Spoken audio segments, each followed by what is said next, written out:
Hello बच्चों, कैसे हो आप सभी लोग? बढ़िया, फर्स्ट क्लास। तो बेटा आज की इस वीडियो में जो ना मैं आपको बताऊंगा क्लास 10th का चैप्टर 8 है बेटा, ट्रिग्नोमेट्रिक आइडेंटिटी। ठीक है ना। तो उसमें आप देखोगे कि उसमें ना एक आपका ये फॉर्मूला है, यानी कि एक आइडेंटिटी है कि sine square theta plus cos square theta is equal to 1। ठीक है। तो sine square theta plus cos square theta is equal to 1 क्यों होता है ये मैं आपको इसमें बताऊंगा। ठीक है ना। तो आपने बेटा कुछ दिन से ऑब्जर्व भी किया होगा कि मैं काफ़ी दिनों के बाद जो है ना ये वीडियो जो है बना रहा हूँ। ठीक है। ऐसा था कि बेटा पिछले दिनों में काफ़ी मेरी थोड़ी तबीयत सी ख़राब हो गई थी, टाइफाइड वगैरह हो गया था, तो जिसके कारण जो है वीडियो बनाने का मन ही नहीं कर पा रहा था, हिम्मत ही नहीं हो पा रही थी। ठीक है ना। अब तो खैर सेहत में काफ़ी सुधार है। ठीक है। तो मैंने सोचा कि चलो अब आगे से जो है बच्चों के लिए कंटिन्यू जो है कुछ ना कुछ किसी ना किसी टॉपिक पे जो है ना इंटरेस्टिंग वीडियो जो है बच्चों के लिए बनाएंगे। ठीक है ना। तो इसी प्रोसेस को जारी रखते हुए जो है आज की इस वीडियो में हम बताएंगे कि क्या नाम है sine square theta plus cos square theta is equal to 1 कैसे होता है। ठीक है ना। तो आइए देखिए। सबसे पहले तो देखो बेटा, ये आइडेंटिटी आपने पढ़ी भी होगी, इसको समझो आप। सबसे पहले मैं कंडीशन 1 बोल रहा हूं, कंडीशन 1 को समझो। यदि मैंने ये कहा कि बेटा थीटा की वैल्यू मैंने 0 मान ली, 0 डिग्री, थीटा की वैल्यू यदि मान लो मैंने 0 डिग्री मान ली, तो ये जो साइन थीटा है यानी कि फिर साइन 0 की वैल्यू कितनी हो जाएगी? तो आप बोलोगे सर 0 हो जाएगी। ठीक है ना। कॉस थीटा यानी कि कॉस 0 की वैल्यू कितनी हो जाएगी जी? 1 हो जाएगी। अब इसी आइडेंटिटी को लेते हैं हम जरा एक बार। Sine square theta plus cos square theta ये बता रहा है 1 होता है। अब साइन स्क्वायर थीटा तो साइन 0 कितना हो जाएगा? 0 की स्क्वायर, कॉस 0 यानी कि 1 की स्क्वायर इज इक्वल टू 1। 0 की स्क्वायर करोगे तो 0, 1 की स्क्वायर करोगे तो 1 बराबर 1। तो देखा आपने 1 बराबर 1, इस तरह से हो जा रहा है ये। ठीक है ना। अब अगर मान लो हम कंडीशन दूसरी ले लेते हैं। ठीक है। कंडीशन सेकंड को समझो।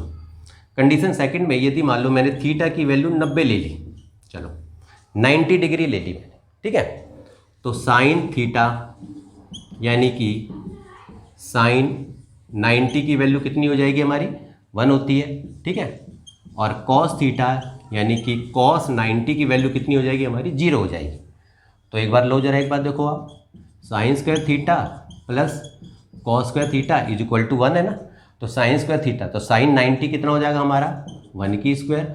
कॉस 90 कितना हो जाएगा? यानी कि 0 की स्क्वायर इज इक्वल टू 1। तो 1 प्लस में 0 इज इक्वल टू 1 यानी कि 1 बराबर 1 हमारा हो गया। तो ठीक है ना। तो एक बार आपने देखा यदि मैंने थीटा की वैल्यू 0 ली तो भी मेरा क्या आ रहा है? Sine square theta plus cos square theta is equal to 1 के बराबर ही आ रहा है। ठीक है। और यदि मैंने दूसरी कंडीशन में थीटा की वैल्यू 90 ली मैंने तो भी मेरा क्या आ रहा है? Sine square theta plus cos square theta is equal to 1 आ रहा है। ठीक है। तो 0 लेने पे भी 1 आ रहा है और 90 लेने पे भी 1 आ रहा है हमारा। ठीक है। लेकिन यदि मान लो ट्रायंगल के अगर मान लो थीटा की वैल्यू कोई भी एक्यूट एंगल हो, ठीक है, तो उस कंडीशन में क्या होगा उसको देखते हैं हम। अब देखो बेटा कंडीशन थर्ड। ठीक है। कंडीशन थर्ड में मान लो मैंने when theta is an acute angle, ठीक है, थीटा कोई भी एक एक्यूट एंगल है तो उस कंडीशन में क्या हो? तो जैसे कि आप देखो, आपने ट्रिग्नोमेट्री तो पढ़ी है ना, तो बेटा इसमें जो है ना राइट ट्रायंगल की ही बात करते हैं। तो जैसे हमने कहा ए बी सी और बी पे मैंने 90 डिग्री का एंगल बना दिया। क्लियर होगी बात? ये हमारी क्या वैल्यू, हमारी हम क्या निकाल रहे हैं? Sine square theta plus cos square theta is equal to 1। ठीक है।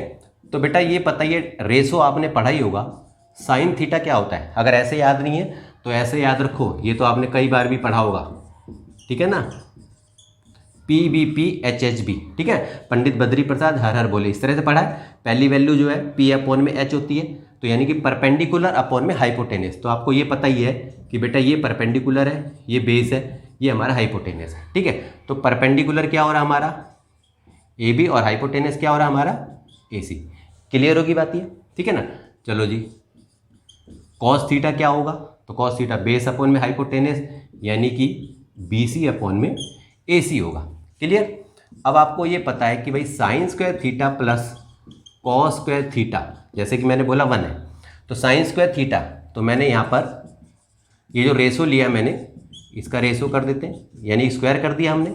कॉस थीटा यानी कि BC अपॉन में AC की स्क्वायर, ये तो चलो 1 है ही यहाँ पर। अब ये करोगे आप तो बेटा ये हो गया आपका AB की स्क्वायर और ये हो गया हमारा AC की स्क्वायर। और इधर करा आपने BC की स्क्वायर और ये हमारा AC की स्क्वायर हो गया इज इक्वल टू 1। अब अगर इसका एलसीएम लोगे तो ये क्या आएगा, AC की स्क्वायर ही आएगा। AC की स्क्वायर बन जब 1 आएगा तो यहाँ पर आ जाएगा आपका AB की स्क्वायर और यहाँ पर आपका आ जाएगा BC की स्क्वायर। ठीक है, अब आपको पाइथागोरस थ्योरम तो याद ही होगी, ठीक है ना। अब यहाँ देखो AB की स्क्वायर प्लस BC की स्क्वायर, तो जैसे देखोगे अकॉर्डिंग टू पाइथागोरस थ्योरम क्या होता है, AC की स्क्वायर AB की स्क्वायर प्लस BC की स्क्वायर, तो AB की स्क्वायर प्लस BC की स्क्वायर AC की स्क्वायर के बराबर होता है। क्लियर होगी बात ये। तो कहने का मतलब AB की स्क्वायर प्लस AC की स्क्वायर क्या, BC की स्क्वायर क्या हुआ, AC की स्क्वायर अपॉन में AC की square is equal to 1। AC की स्क्वायर से AC की स्क्वायर कट गया, is equal to 1 is equal to 1। तो इस तरह से मैंने तीनों कंडीशनों में बताया आपको कि sine square theta plus cos square theta is equal to 1 होता है। ठीक है, तो ये आइडेंटिटी उम्मीद करता हूँ कि अच्छी तरह से आपको समझ में आ गई होगी। ठीक है ना। तो बेटा आज के लिए इतना ही। अगर आपको वीडियो पसंद आई हो तो बेटा इसे लाइक करना, कमेंट करके बताना ये वीडियो आपको कैसी लगी। ठीक है ना, तब तक के लिए ओके।